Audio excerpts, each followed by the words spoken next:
ನಮಗೂ ಗೊತ್ತಿದೆ ಎಲ್ಲ ಯಾರ್ಯಾರಿಗೆ ಎಲ್ಲೆಲ್ಲಿ ನಟ್ಟು ಬೋಲ್ಟ್ ಟೈಟ್ ಮಾಡಬೇಕು ಅಂತ ಕೂಡ ನನಗೆ ಐ ನೋ ದಟ್. ಬಟ್ ಸ್ವಲ್ಪ ತಿಳ್ಕೊಳ್ಳಿ ಇರಲಿ.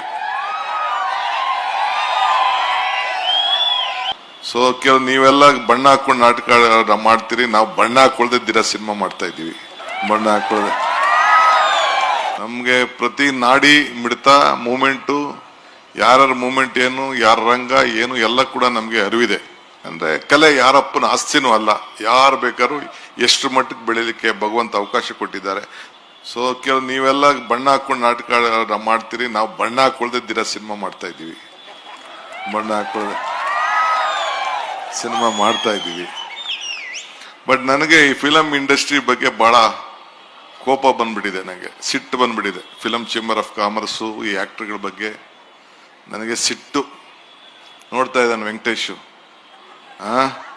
ಯಾಕೆ ಅಂದ್ರೆ ನಾವು ನಮ್ಮ ನೀರು ನಮ್ಮ ಹಕ್ಕು ಅಂತ ಪಾದಯಾತ್ರೆ ಮಾಡಿದೋ ಕಷ್ಟ ಕಾಲದಲ್ಲಿ ಬೆಂಗಳೂರಿಗೆ ನೀರಿಗೋಸ್ಕರ. ನಾನು ಸಿದ್ದರಾಮಯ್ಯನವರು ಎಲ್ಲ ಸೇರಿ ಒಂದು 150 ಕಿಲೋಮೀಟರ್ ನಡೆದೋ.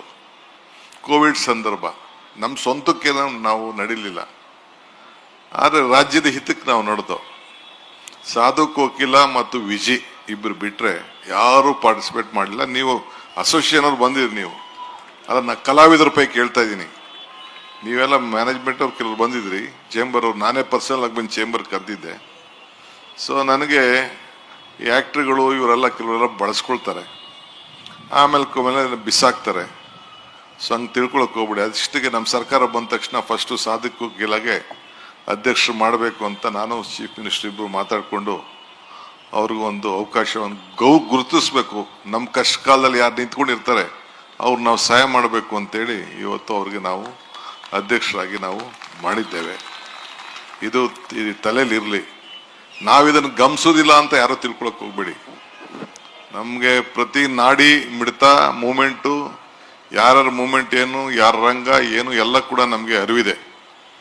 ಸೊ ಜಸ್ಟ್ ನಾನು ಹಿತೈಷಿಯಾಗೂ ಹೇಳ್ತಾ ಇದ್ದೀನಿ, ನಾನು ಕೂಡ ಈ ಒಂದು ಫಿಲಂ ಫೀಲ್ಡ್ ಒಬ್ಬ ಎಕ್ಸಿಬಿಟರ್, ನಾನು one of the big exhibitor.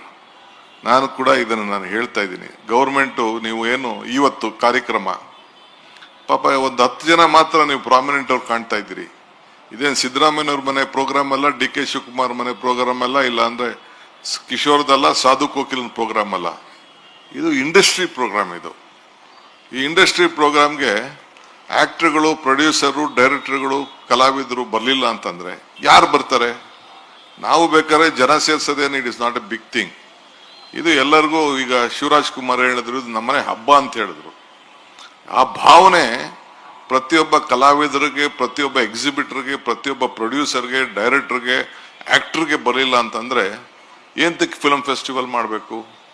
ಇವತ್ತು ಇಂಟರ್ನ್ಯಾಷನಲ್ ಫಿಲಂ ಫೆಸ್ಟಿವಲ್ ಇವತ್ತು ಏನು, ನಿನ್ನೆ ತಾನೇ ನಾನು 2 ರೌಂಡ್ ಮೀಟಿಂಗ್ ಆಯ್ತು. ನಿನ್ನೆ ತಾನೇ ಇಫಾನ ಇಲ್ಲಿ ಮಾಡಬೇಕು, ಇಂಟರ್ನ್ಯಾಷನಲ್ ಫಿಲಂ ಅವಾರ್ಡ್ ಫಂಕ್ಷನ್ನ ಇಲ್ಲಿ ಮಾಡಬೇಕು ಅಂತೇಳಿ, ಸೌತ್ ಇಂಡಿಯಲ್ಲಿ ಮಾಡಬೇಕು ಅಂತೇಳಿ ದೊಡ್ಡ ಚರ್ಚೆ ನಡೀತಾ ಇದೆ. ಎಂಟೈರ್ ಟೀಮ್ ಬಂದಿತ್ತು ನನ್ನ ಹತ್ರ. ನಾನು ಇನ್ನೊಂದು ರೌಂಡ್ ಮೀಟಿಂಗ್ ಆದ್ಮೇಲೆ ನಮ್ಮ ಚೀಫ್ ಮಿನಿಸ್ಟರ್ಗೆ ಅದ್ರ ಬಗ್ಗೆ ಪ್ರೆಸೆಂಟ್ ಮಾಡ್ತೀನಿ. ಬೆಂಗಳೂರಲ್ಲಿ ಮಾಡಬೇಕು. ಲಾಸ್ಟ್ ಇಯರು ಅಬುದಾಬಿಲಿ ನಡೆದಿತ್ತು, ಈ ಸತಿ ಎಲ್ಲ ಇಲ್ಲಿ ಬೆಂಗಳೂರಲ್ಲಿ ಮಾಡಬೇಕು ಅಂತ ಅವರೆಲ್ಲ. ಯಾಕೆಂದ್ರೆ ಇವತ್ತು ನಮ್ಮ ಕನ್ನಡ ಇಂಡಸ್ಟ್ರಿ, ನೀವೆಲ್ಲ ಕೆಲವು ಕಲಾವಿದರೆಲ್ಲ ಒಳ್ಳೆ ಬಾಂಬೆಕಿನ್ನ, ಬಾಲಿವುಡ್ಕಿನ್ನ ಸ್ವಲ್ಪ ದೊಡ್ಡದಾಗೆ ತೆಗೆದುಕೊಂಡು ಹೋಗಿದ್ದೀರಿ. ಇದಕ್ಕೆ ನಿಮ್ದೆಲ್ಲ ಶ್ರಮ ಇದೆ, ಎಲ್ಲ ಕೂಡ ಇದಕ್ಕೆ ನಾವು ಅಭಿನಂದಿಸಬೇಕು. ಇಡೀ Bharat, India, Bollywood, Hollywood both are looking at Karnataka. ಇದು ನಿಮ್ಮೆಲ್ಲರ ಶ್ರಮದಿಂದ, ನಿಮ್ಮ ಕಷ್ಟದಿಂದ. ನಿಮ್ಗೆ ಯಾರು ಫೈನಾನ್ಸ್ ಕೊಡೋದಿಲ್ಲ ಅನ್ನೋದು ಗೊತ್ತಿದೆ ನನಗೆ. ನಿಮ್ಮ ಫೈನಾನ್ಸು ಚಕ್ರ ಬಡ್ಡಿ 3%, 36%, ಎಲ್ಲ ಬೇಕಾದಷ್ಟು ಕಷ್ಟ ಇದೆ ಅನ್ನೋದು ಕೂಡ ನನಗೆ ಅರಿವಿದೆ. ಏನು ನಮ್ಗೇನು ಗೊತ್ತಿಲ್ಲ ಅಂತ ತಿಳ್ಕೊಳಕ್ ಹೋಗ್ಬೇಡಿ.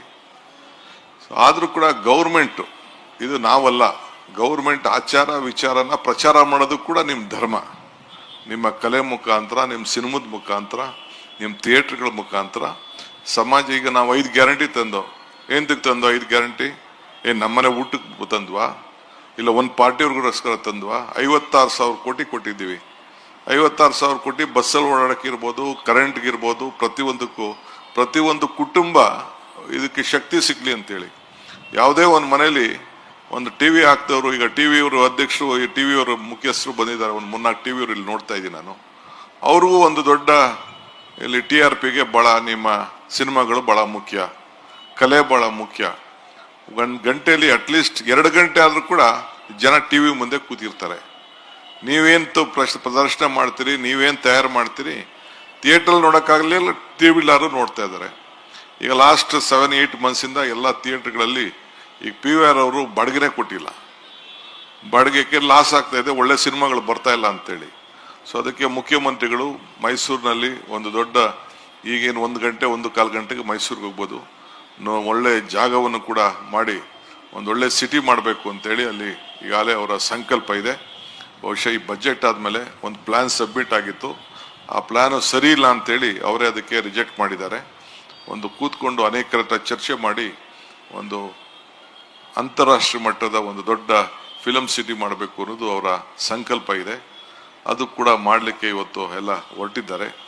ತಮ್ಗೆ ನಾವು ಕೇಳೋದಿಷ್ಟೇ, ಹಿಂದೆ ಕೂಡ ಬಹಳ ದೊಡ್ಡ ದೊಡ್ಡ ಕಲಾವಿದರೆಲ್ಲ ನಮ್ಮ ರಾಜ್ಯದಲ್ಲಿ ಬೆಳೆದು ಹೋಗಿದ್ದಾರೆ. ಮುಂದಕ್ಕೂ ಕೂಡ ಯಂಗ್ಸ್ಟರ್ಸ್ಗೆಲ್ಲ ಬೇಕಾದಷ್ಟು ಅವಕಾಶ ಇದೆ, ಸ್ಕೋಪು, ಲ್ಯಾಂಗ್ವೇಜು ಎಲ್ಲ ಇದ್ದ.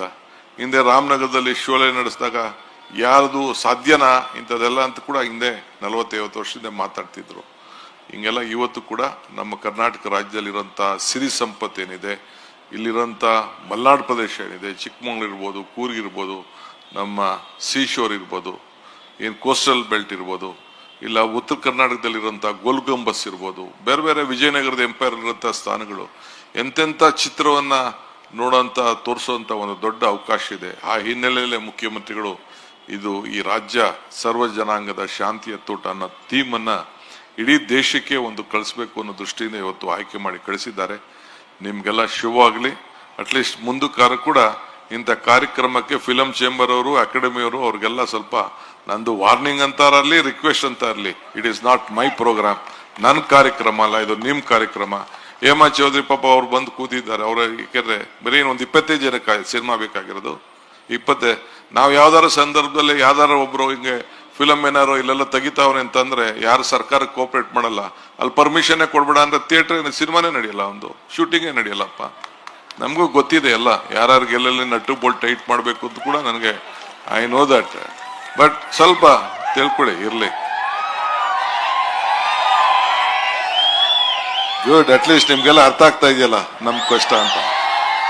ಏನಿವೆ, ಒಳ್ಳೇದಾಗ್ಲಿ, ನಿಮ್ಗೆಲ್ಲ ಶುಭ ಆಗ್ಲಿ. 16ನೇ ಫಿಲಂ ಫೆಸ್ಟಿವಲ್ಲು ಬಹಳ ಚೆನ್ನಾಗಿ ಯಶಸ್ಸಾಗ್ಲಿ. ನೋಡೋಣ, ಟೈಮ್ ಸಿಕ್ತು ಅಂತಂದ್ರೆ ನಾನು ಹೋಗಿ ಯಾವ್ದಾದ್ರು ಥಿಯೇಟ್ರಲ್ಲಿ ಸಿನಿಮಾ ನೋಡಿ ಆನಂದ ಪಡ್ತೀನಿ. ಇಷ್ಟು ಮಾತ್ರ. ಹಿಂದೆ ನಾನು ಟೂರಿಂಗ್ ಸಿನಿಮಾ ನಡೆಸುವಾಗ ಗಾಂಧಿನಗರದಲ್ಲಿ ನಾನು ಹೋಗಿ ಸಿನಿಮಾ ನೋಡ್ಬಿಟ್ಟೆ ಡಬ್ಬ ಹಾಕ್ತಿದ್ದೆ.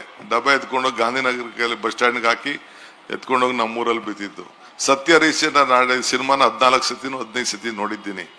ಹಿಂದೆ ಮದುವೆ ಆದ್ಮೇಲೆ ಮೈಸೂರಲ್ಲಿ ನಾನು ಹೆಂಡ್ತಿನೂ ಕರ್ಕೊಂಡು ಹೋಗಿದ್ದೆ ಸತ್ಯ ಹರಿಶ್ಚಂದ್ರನ್ ತೋರ್ಸಕ್ಕೆ ನಾನು. ಸೊ ಅಷ್ಟು ನಮಗೂ ಅಂದ್ರೆ ಈಗ ಏಜ್ ಗ್ಯಾಪ್ ಡಿಫ್ರೆನ್ಸ್ ಜಾಸ್ತಿ ಆಗೋಯ್ತು. ಪಾಪ ಕಲಾವಿದರನ್ನ ಗುರ್ಸೋದು ನಮಗೂ ಕಷ್ಟ ಆಗ್ಬಿಟ್ಟಿದೆ. ಬಹಳ ಒಳ್ಳೊಳ್ಳೆ ಯಾರೆಲ್ಲ ಬರ್ತಾ ಇದ್ದಾರೆ. ಅಂದ್ರೆ ಕಲೆ ಯಾರಪ್ಪನ ಆಸ್ತಿನೂ ಅಲ್ಲ, ಯಾರು ಬೇಕಾದ್ರೂ ಎಷ್ಟು ಮಟ್ಟಕ್ಕೆ ಬೆಳೀಲಿಕ್ಕೆ ಭಗವಂತ ಅವಕಾಶ ಕೊಟ್ಟಿದ್ದಾರೆ. ನಿಮ್ಮೆಲ್ಲರಿಗೂ ಶುಭ ಆಗಲಿ ಅಂತ ಹಾರೈಸಿ ನಾನು ಮಾತು ಮುಗಿಸ್ತೇನೆ. ನಮಸ್ಕಾರ.